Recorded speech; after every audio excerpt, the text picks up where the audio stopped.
Olá amigos, sejam muito bem-vindos ao canal Davi Menezes, o Semeador Espírita, e o vídeo de hoje é sobre o tema Não Vim Destruir a Lei, o capítulo 1 de O Evangelho segundo o Espiritismo.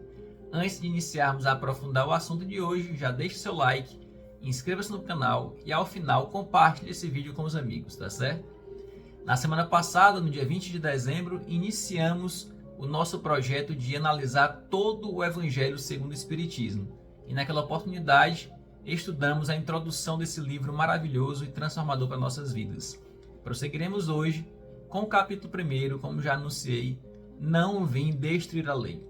É um capítulo muito interessante porque aborda, ainda que brevemente, as três principais revelações da história da humanidade, iniciando com Moisés, passando por Jesus Cristo, até chegar ao Espiritismo.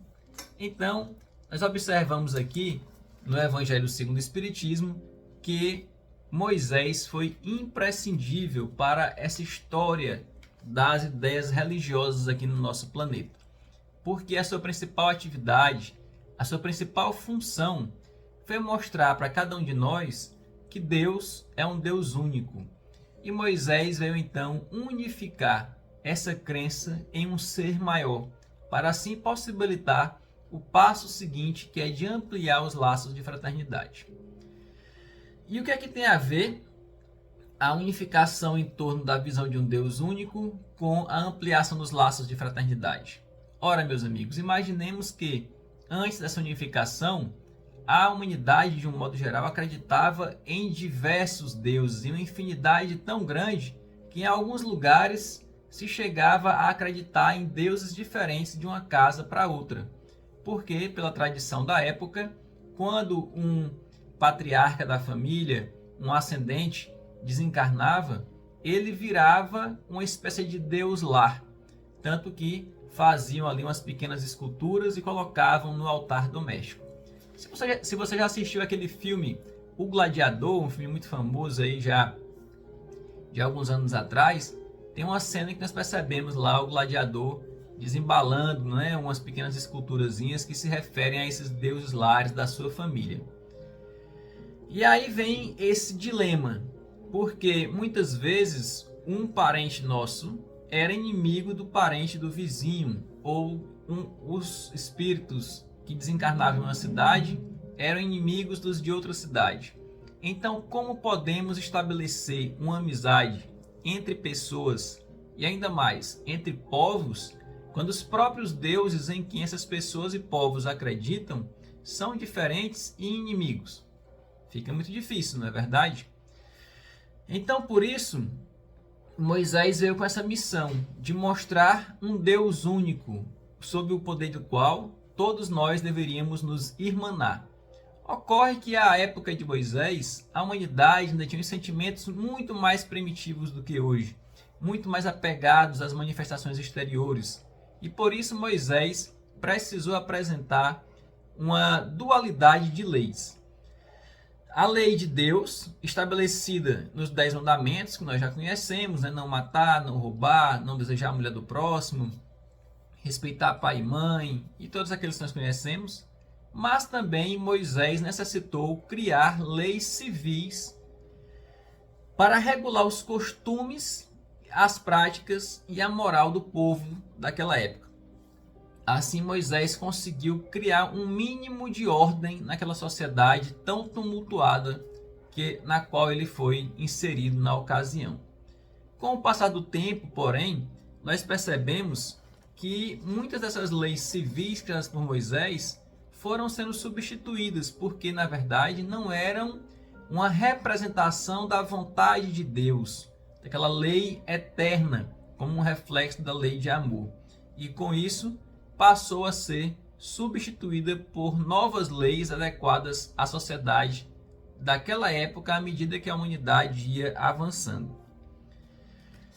É nesse sentido que surge então, cerca de 2000 anos, a lição, a mensagem maravilhosa de Jesus Cristo, que veio dar um passo muito maior nessa revelação, que além de nos mostrar um Deus único, nos mostrou também um Deus de amor, um Deus que não é apenas vingativo, que não exerce a justiça a ferro e fogo, mas que a tempera com equilíbrio dentro ali de um arcabouço amoroso que tudo analisa sob esse prisma. Então Jesus passou a nos mostrar esta particularidade de Deus, essa capacidade infinita de amar a cada um de nós.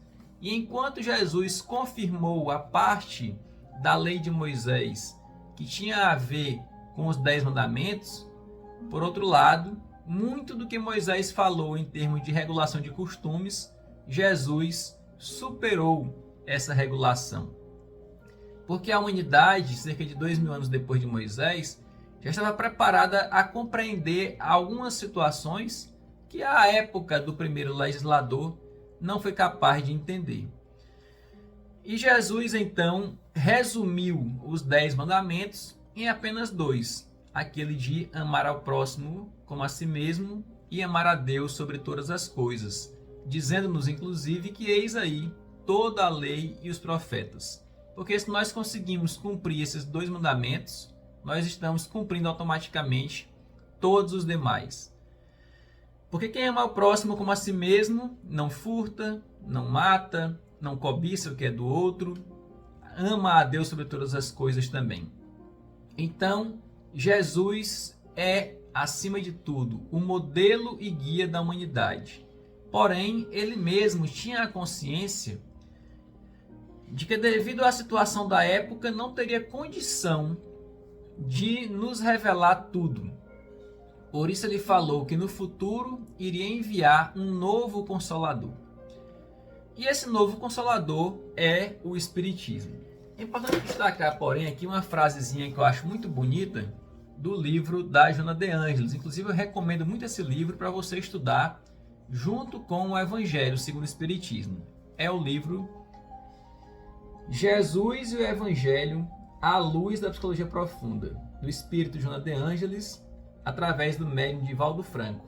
Eu vou deixar aqui na descrição o link onde você pode adquirir esse livro se desejar, para poder fazer o estudo. É muito interessante porque, se você observar no índice desse livro, cada capítulo está relacionado a uma parte do Evangelho. O capítulo 1 é relacionado ao primeiro capítulo do Evangelho, o capítulo 2 e o 3 ao segundo, e assim vai. Então, nessa parte aqui, no capítulo 1 que fala sobre as soberanas leis, ele se refere ao item 3 do capítulo 1 do Evangelho segundo o Espiritismo.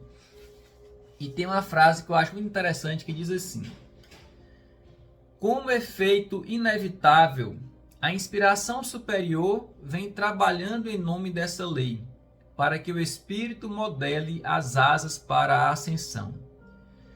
Através de disciplinas morais e sociais, mediante as quais aprende a dominar os impulsos e racionalizá-los, para que no futuro consiga introjetar o sentimento profundo do amor. Ou seja, esse cultivo do amor é um exercício que temos que fazer com calma. À medida que nós vamos exercitando um pouco esse amor, iremos nos capacitando para maiores conquistas espirituais. Então, quando entendemos a essência dos ensinamentos de Jesus, iremos cada vez mais nos sintonizar com a maior lei que existe, que é a lei de amor. Deus criou essa lei que rege a tudo no universo, e todos nós estamos inseridos nela e teremos que nos adequar a ela mais cedo ou mais tarde. Portanto, meus amigos, é melhor que nos adequemos à lei de amor por vontade própria e sem necessitar passar por grandes sofrimentos, a ter que nos ver coagidos praticamente a amar depois que levarmos aí muitos anos de sofrimento e de privações até entendermos que não temos como fugir dessa lei. Precisaremos amar a qualquer custo sempre. Porém, como eu falei, o próprio Mestre Jesus nos disse que no futuro iria enviar um novo Consolador. E o Espiritismo se nos apresenta dessa forma, como um novo Consolador que vem completar a mensagem e os ensinamentos de Jesus. É o Espiritismo que vem colmatar as lacunas deixadas na mensagem do Mestre por incapacidade de compreensão das pessoas da época. Através do Espiritismo, nós iremos entender melhor como se dá a relação do mundo espiritual com o mundo material e iremos encontrar provas incontestes da realidade do mundo espiritual. A doutrina espírita tem uma marca muito interessante. Ao contrário da época de Moisés, em que a lei de Deus foi trazida naquele momento por uma única pessoa, e de Jesus também, que veio trazer seus ensinamentos centralizados na sua personalidade, o Espiritismo não está focado apenas em uma pessoa. Ao contrário do que muitos imaginam, Kardec não é o grande profeta do Espiritismo. Kardec não é o Deus dos Espíritas e muito menos Kardec não veio substituir Jesus Cristo. Kardec foi um espírito muito evoluído que foi escolhido para liderar esse processo de organização da codificação espírita. Porém, há até certos relatos, inclusive na Revista Espírita de Allan Kardec, em que houve um momento em que Kardec perguntou ao Espírito da Verdade se ele se recusasse a levar adiante essa missão de codificar a doutrina espírita, o que aconteceria? E o Espírito da Verdade falou que seria necessário então escolher uma outra pessoa, porque a vontade de Deus não poderia recair apenas sobre a cabeça de um único homem. Portanto, a doutrina espírita tem essa característica peculiar, que não está apenas sobre um indivíduo, mas uma infinidade de espíritos encarnados, de médiuns, colaboraram e colaboram ainda para a revelação espírita. Nós observamos, por exemplo, que no Livro dos Espíritos, no Evangelho segundo o Espiritismo, há uma participação intensa de grandes precursores do cristianismo e do espiritismo, como, por exemplo, Sócrates, Platão, Santo Agostinho, né, e muitos outros aí que nós encontramos nessas obras maravilhosas. Então, percebemos também, estudando sobre a vida de Kardec, que ele teve acesso a milhares de mensagens espíritas encaminhadas por mais de 1000 centros espíritas na época, para que ele pudesse estudar estas comunicações, organizá-las e assim dar origem a essa codificação maravilhosa que nós temos nessas 5 obras principais, que são o Evangelho segundo o Espiritismo, o Livro dos Espíritos, o Livro dos Médiuns, o Céu e o Inferno e a Gênese. Precisamos destacar também que o Espiritismo nos mostra uma aliança entre religião e ciência.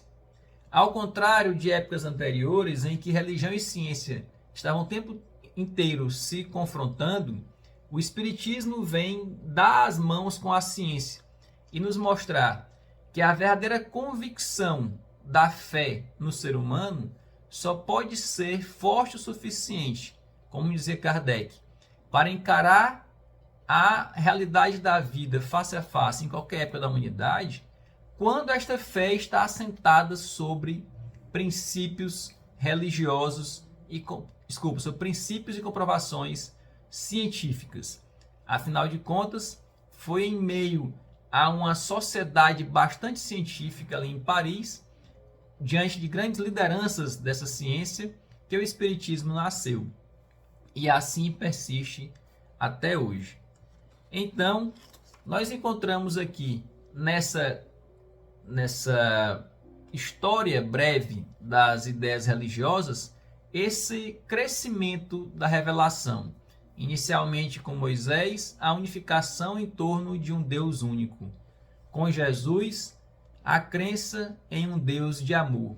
E com o Espiritismo, o esclarecimento, a informação constante de que a vida continua além da morte do corpo, que o mundo espiritual já existia e continuará existindo mesmo após o fim do mundo material.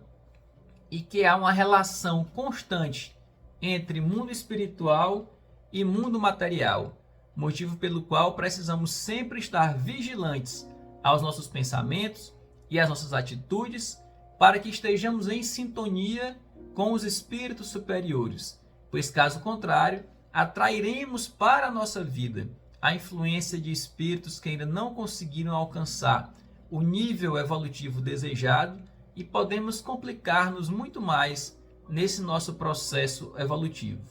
Portanto, meus amigos, a mensagem de hoje é essa: que nós possamos aprender com essa história da ideia religiosa, fortalecer a nossa fé, estudando as obras de Kardec e verificando os pontos de contato que são cada vez maiores entre religião e ciência, conforme nos mostra o Espiritismo. Aí sim poderemos estar com uma fé bastante consolidada e preparados para enfrentar as dificuldades da vida e conseguirmos sair desta vida, desta encarnação, melhores do que chegamos aqui.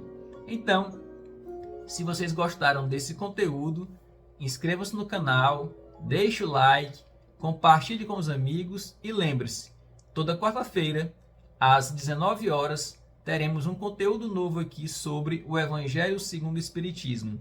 E na semana que vem, daremos aí prosseguimento estudando o capítulo 2º do Evangelho com o tema Meu Reino Não É Deste Mundo.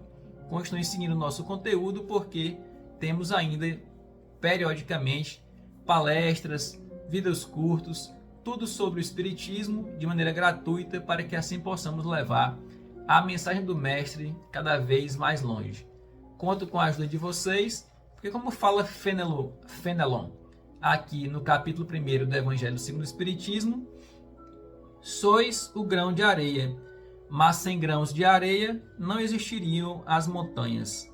A cada um sua missão, a cada um o seu trabalho. Pois eu estou aqui colocando o meu grão de areia na internet, procurando ajudar a divulgar o Espiritismo. Peço que você dê o seu like aí e compartilhe o vídeo, que assim você também está colocando mais um grão de areia. E se você chegou aqui e quer deixar uma mensagem para a gente de que assistiu a todo o vídeo, bote no comentário aí, eu também sou um grão de areia. Muito obrigado, até o nosso próximo vídeo. Fique com Deus e muita paz. Tchau!